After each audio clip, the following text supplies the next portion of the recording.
People exclusive Mannarkkad ഇരട്ടക്കൊലപാതക കേസിൽ കസ്റ്റഡിയിലുള്ള league നേതാക്കളെ വിട്ടയച്ചത് ഉന്നതതല ഇടപെടലിനെ തുടർന്ന്. കഴിഞ്ഞ ദിവസം മണ്ണാർക്കാട് സിപിഐഎം പ്രവർത്തകരായ സഹോദരന്മാരെ വെട്ടിക്കൊലപ്പെടുത്തിയ സംഭവത്തിലാണ് കസ്റ്റഡിയിലുള്ള ലീഗ് നേതാക്കളെ വിട്ടയച്ചത്. പോലീസ് കസ്റ്റഡിയിലെടുത്ത league panchayat president CT Ali, Suneer, Manaf, Kakkutty എന്നിവരെയാണ് അറസ്റ്റ് രേഖപ്പെടുത്താതെ വിട്ടയച്ചത്. ഉന്നതതല സമ്മർദ്ദത്തെ തുടർന്നാണ് ഇവരെ വിട്ടയച്ചതെന്നാണ് സൂചന. കൊലപാതകത്തിന് ശേഷം ആശുപത്രിയിൽ പ്രവേശിച്ച 2 ലീഗ് പ്രവർത്തകരോടൊപ്പം ആശുപത്രിയിലുണ്ടായിരുന്ന സമയത്താണ് ഇവരെ പോലീസ് കസ്റ്റഡിയിലെടുത്തത്. എന്നാൽ ഇവർക്ക് സംഭവവുമായി ബന്ധമില്ലെന്ന് ചോദ്യം ചെയ്യലിൽ വ്യക്തമായതിനാലാണ് വിട്ടയച്ചതെന്നാണ് പോലീസിന്റെ വിശദീകരണം.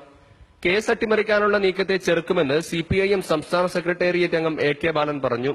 കൊലപാതകവുമായി ബന്ധപ്പെട്ട് കണ്ടാലറിയാവുന്ന 10 പേരുൾപ്പെടെ ആകെ 21 പേർക്കെതിരെയാണ് കേസെടുത്തിരിക്കുന്നത്. കഴിഞ്ഞ ദിവസം 2 പേരെ അറസ്റ്റ് ചെയ്തിരുന്നു. കല്ലാങ്കുഴിയിലെ അബ്ദുൽ ജലീൽ, അമീർ എന്നിവരെയാണ് അറസ്റ്റ് ചെയ്തത്. അറസ്റ്റിലായ 2 പേരും പ്രതിപട്ടികയിലുള്ളവരും മുസ്ലിം ലീഗിന്റെ സജീവ പ്രവർത്തകരാണ്. ഈ മാസം 19-ന് മണ്ണാർക്കാട്ടെ പ്രമുഖ ലീഗ് നേതാവിന്റെ വീട്ടിൽ 40ഓളം പേരുടെ രഹസ്യയോഗം ചേർന്നിരുന്നുവെന്ന് പോലീസിന് വിവരം ലഭിച്ചിരുന്നു. ഈ യോഗത്തിലാണ് കൊലപാതകത്തിന്റെ ഗൂഢാലോചന നടന്നതെന്ന് പോലീസ് സ്ഥിരീകരിച്ചിട്ടുണ്ടെങ്കിലും ഇത് സംബന്ധിച്ച് വിശദമായ അന്വേഷണം ഇതുവരെ നടന്നിട്ടില്ല.